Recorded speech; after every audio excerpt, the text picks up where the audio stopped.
there. Well,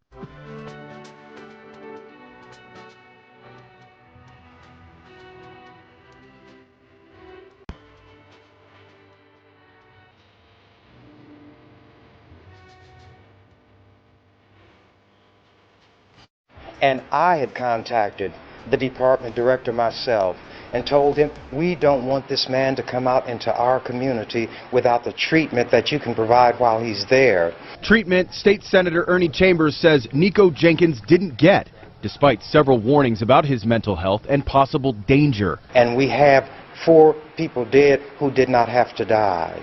And I place it at the feet of the Department of Corrections and the director, Houston, and the governor for not properly managing that department. Chambers says last year he also forwarded a letter from Jenkins' mother, Lori, to DOC and the state ombudsman. And I'm in the process of compiling documentary evidence, which is not confidential, that the department had, including a request by Nikko's mother that a civil commitment be undertaken in Johnson County. State Ombudsman Marshall Lux confirmed to KETV News Watch 7 that he received the letter about Nikko Jenkins. Said it wasn't surprising. They'd worked for several years advocating that Jenkins get treatment, and he says they considered it a high priority case.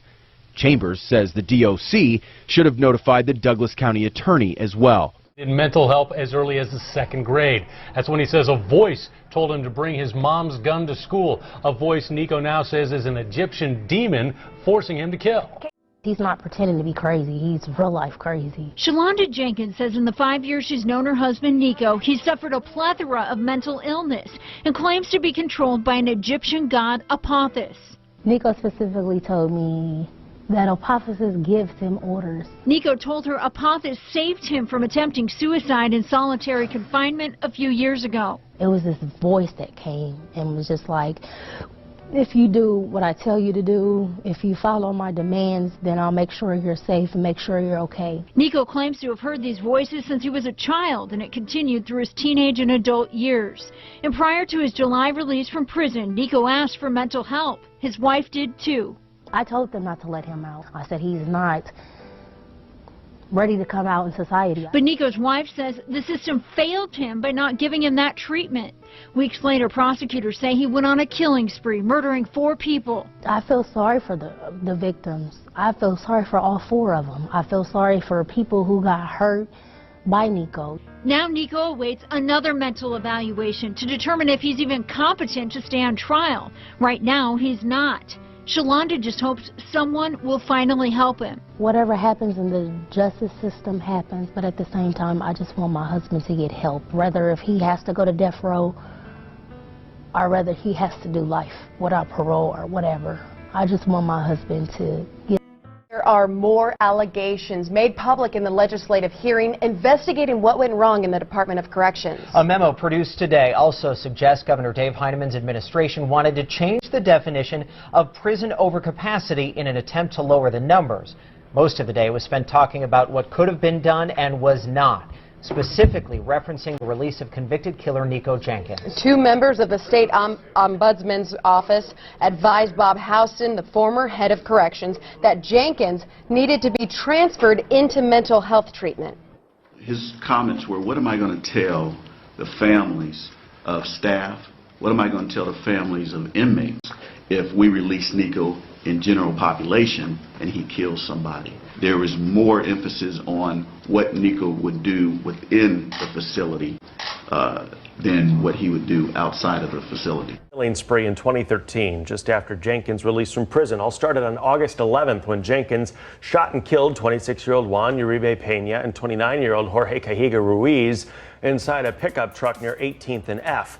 7 days later, Jenkins runs into Curtis Bradford at a party. Now, the next morning, August 19th, a neighbor finds the 22-year-old shot in the head near 18th and Clark. 3 days later, Jenkins targeted a young mother on her way home from work. Authorities find 33-year-old Andrea Kruger's body in the road. Lori Jenkins' brother, much like Jenkins, Levering too has a criminal history. In fact, he was just released from prison in Oklahoma in June, 2 months before Andrea Kruger was murdered. Levering had served just under 3 years of a 10-year sentence for kidnapping and assault with a weapon. We have an active investigation. We want to maintain the integrity of that investigation. Douglas County Chief Deputy Tom Wheeler says the public played a crucial role after Andrea Kruger's death. Tips led investigators from the murder scene near 168th and Fort to her SUV near 43rd and Charles. Now they need your help again to find this man, 51-year-old Warren Levering, wanted as an accessory in Kruger's murder. We do need to get him off the street. We need to talk to him. We need to find out, we need to get some answers to some questions that we have.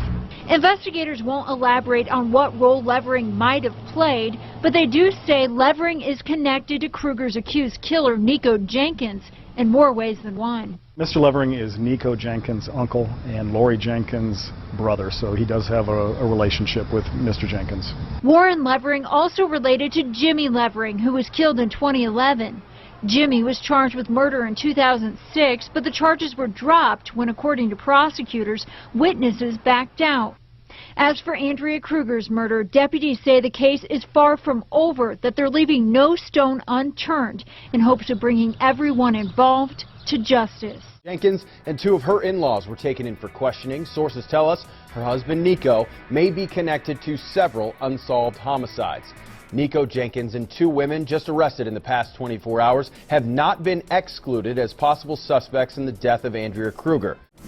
Yeah, Adrian, Nikko Jenkins, his sister Erica, and friend Christine Bordeaux were all arrested last night on unrelated charges. And just this afternoon, sources tell us Nikko's mother, his wife, another sister, and ex-girlfriend have all been taken in, and we do know that in the past hour, Jenkins' mother, Lori, was booked for tampering with a witness. Meanwhile, the 6 others are being questioned in a string of unsolved murders. Officials won't say what they took from this Tudor Heights apartment Thursday night, but sources say evidence recovered may be connected to several unsolved homicides. This apartment near 108th and Maple is where police arrested 26-year-old Nikko Jenkins Thursday for an outstanding felony warrant for terroristic threats. Sources say Jenkins' ex-girlfriend called police saying he threatened to kill her and her family. And the woman who reports Jenkins told her he was going to send demonic forces to her mother's house. But sources say that's just the tip of the iceberg. According to our sources, Nikko Jenkins, his sister Erica, and friend Christine Bordeaux have not been excluded as suspects in the murder of Andrea Kruger. Sources say they're investigating Jenkins in the murder of Curtis Bradford 3 days earlier. Jenkins' wife says he was with Bradford at a party the night before witnesses found him dead, shot in the head near 18th and Curtis. Yeah, my husband was the last person that were seen with him, whether it was taking a picture, but when it was all said and done, my husband was nowhere around when he was murdered. Shalonda Jenkins is Nikko's wife. I don't believe it in my heart that my man did that. No, I don't. Sources tell us minutes after this interview, Shalonda and Nikko's mother, sister, and ex-girlfriend were all taken in and may be questioned for unsolved murders. Evidence collected here may help unlock the case, but so far no suspects have been officially named and no arrests have been made in connection to the Kruger or... Robin Brandy, we've heard it before. An Egyptian god speaks to Nikko Jenkins, but a psychiatrist in court today says he thinks Jenkins is faking it, while another doctor from Douglas County Corrections testified of all the people he's evaluated, Jenkins is by far the most dangerous. He's in irons and locked up. He's in mod 20. Nobody goes near him. And Douglas County Corrections psychiatrist Dr. Eugene Alavito says no one should go near Nikko Jenkins, a man he describes as aggressive, impulsive, insane. You wouldn't want to mess with Nikko and be on his bad list, I'll tell you right now. But Wednesday's hearing isn't about Jenkins' sanity. It's whether he understands the charges against him that'll determine if he's competent for trial. A person can be mentally ill and still be competent. But Nikko Jenkins' public defender Tom Riley says it can be a fine line, especially since Jenkins has repeatedly said he can't even trust his own attorneys. When clients of ours have mental illness, that's not an uncommon situation.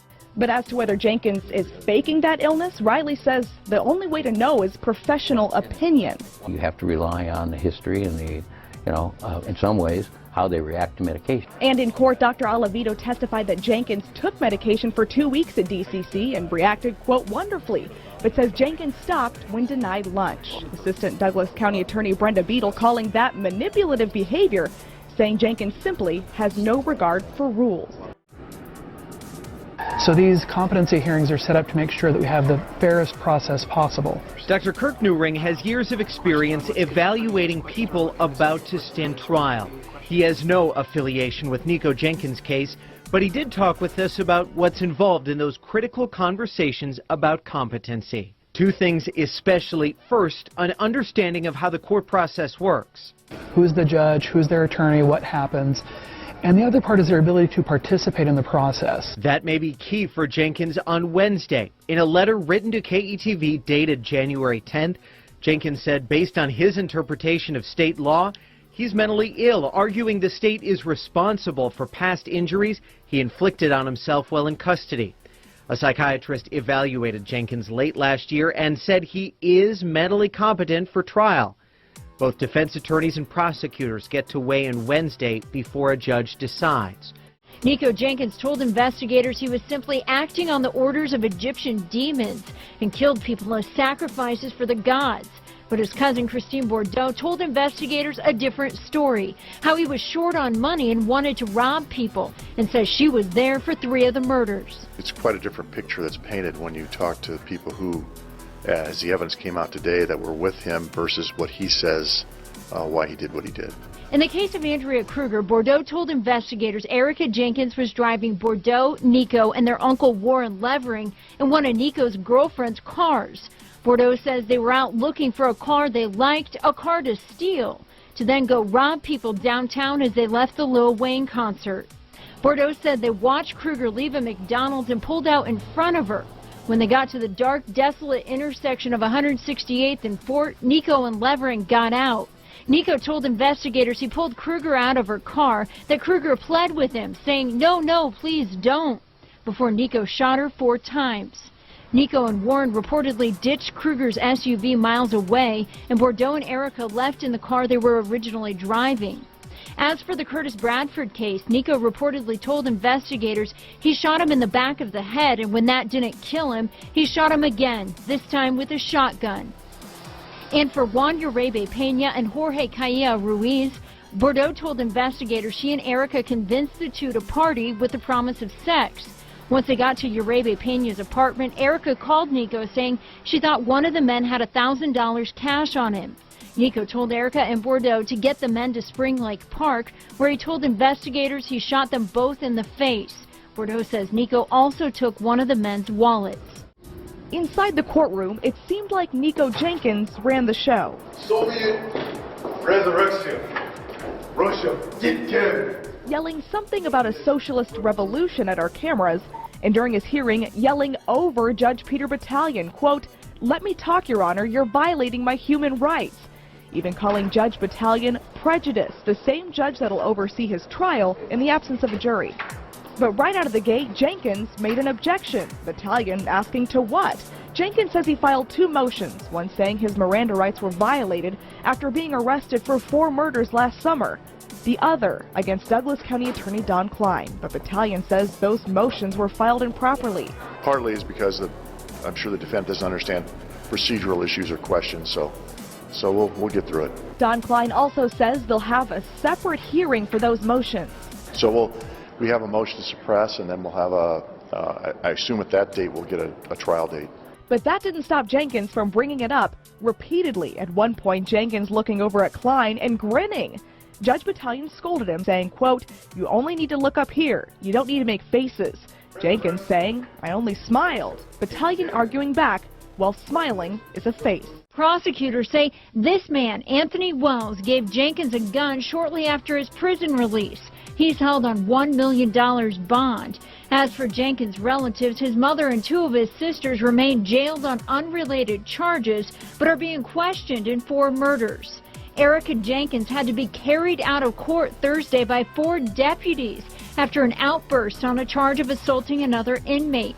She swore at Judge Caniglia and kicked over a podium, nearly hitting one of the prosecutors. Omaha police were looking for information about this woman. We were told she was considered a, quote, person of interest in a homicide investigation. And KTV News Watch 7 has learned the woman pictured is Christine Bordeaux, who may be linked to the Kruger murder.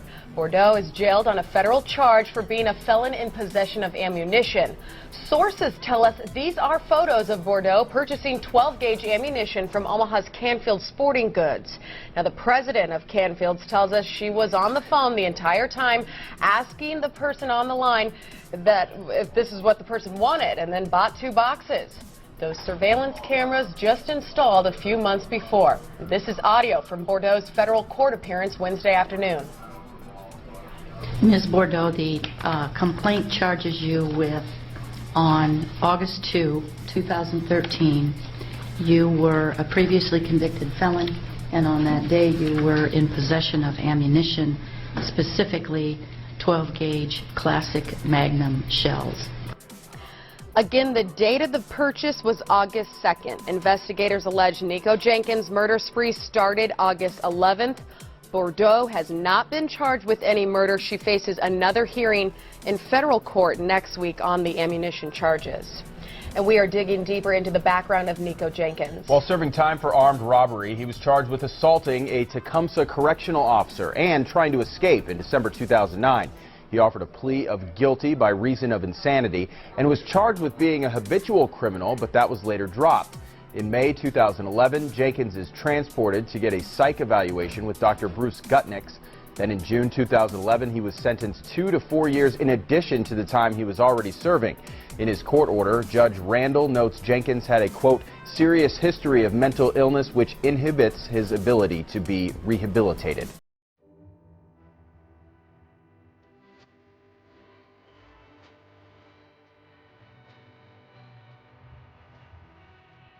Accused murderer Nikko Jenkins says he will plead guilty as soon as he's allowed to, even though his attorney advises against it.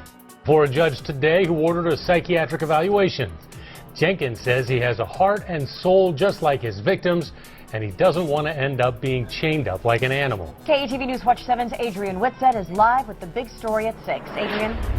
Brandy, on a motion from the defense, a hearing here inside the Douglas County Courthouse today to see if Jenkins is mentally fit to stand trial. Jenkins just wants it to be over. He told the judge that he is sick and tired of being in court, something he's done since he was 11 years old. And he says he doesn't want the families to see heinous acts of violence. Nikko Jenkins walks into court. He wants to plead guilty to 4 murders, telling the judge, "Take me to my cell. Death row, whatever. I put it in God's hands." Jenkins said also, "If I go to psych eval and then come back for trial, I'm still going to plead guilty. Guilty, guilty, guilty." Earlier this month, a doctor found him incompetent to stand trial, an evaluation presented as evidence Monday. Judge Battalion said he has to make sure Jenkins understands, so he's sending him to the Lincoln Regional Center. After the hearing, You heard what he said. I'm not going to comment on what he has to say. Tom Riley says he told Jenkins that the judge wouldn't accept his guilty plea yet. And another doctor is going to evaluate him to determine if he's competent or not. If he says he is competent, we'll probably have to have a hearing, and Dr. Gutnick will testify that he's not competent, and whoever they have will say that he is, and the judge will have to make a decision. Certainly sounded very competent, even in the courtroom, I think, with regards to what he said and how he said it. The judge and prosecutors, even Jenkins, believes he can be competent with proper medication and treatment, something that could take a few days or much longer.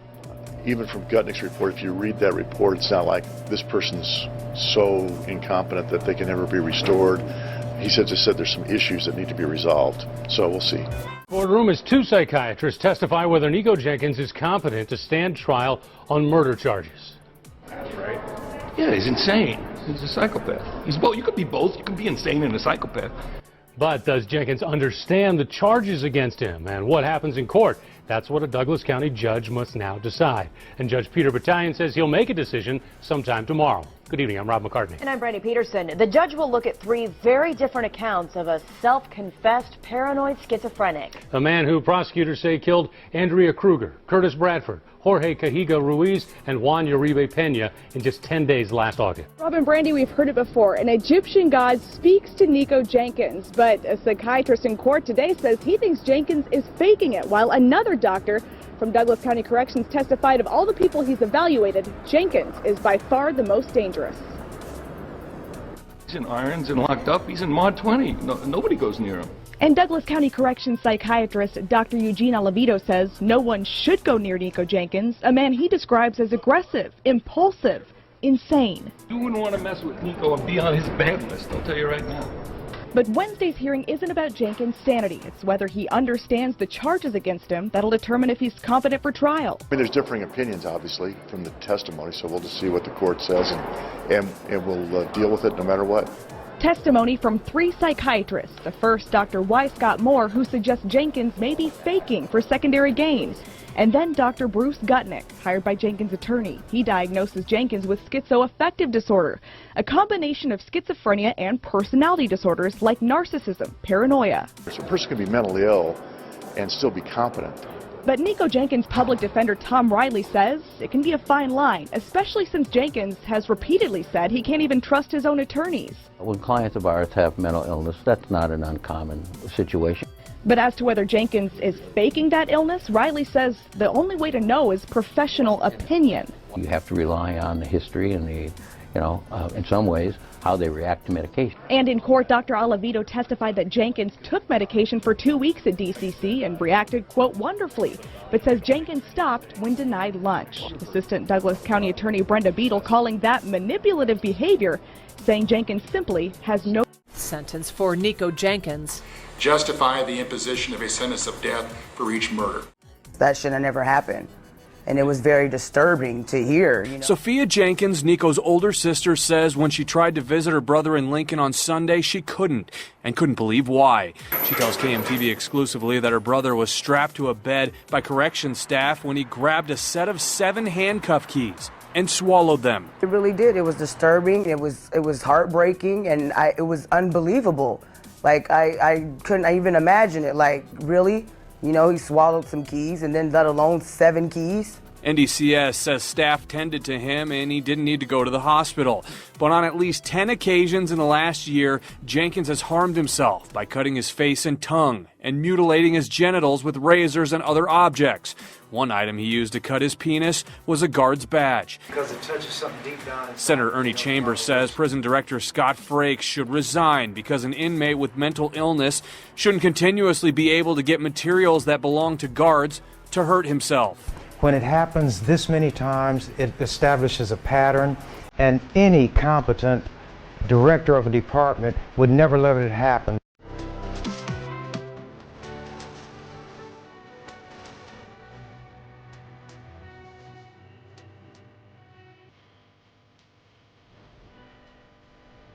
In a January 2026 ruling, a Douglas County judge rejected Nikko Jenkins' motions that included a request for funds for a current mental evaluation, such as an IQ or competency test, and I'm not quite sure why those tests are needed, especially since he's been sentenced. So I don't understand why those tests are needed now.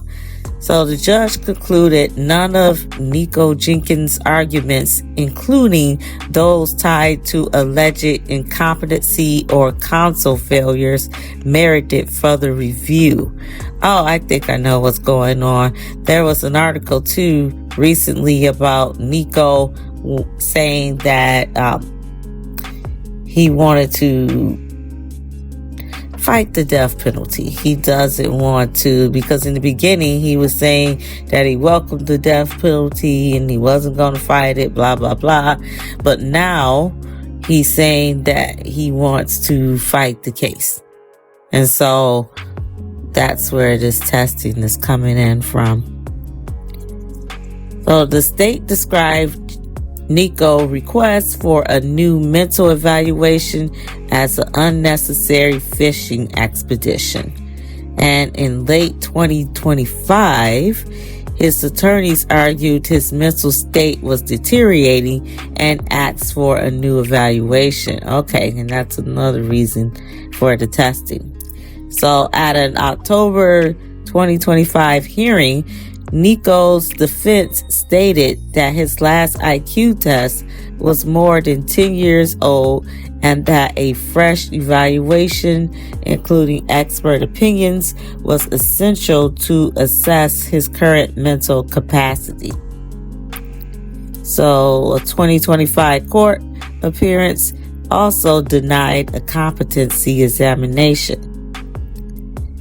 And in the State versus Jenkins Supreme Court opinion and trial records, multiple psychiatrists and psychologists evaluated Nikko over several years.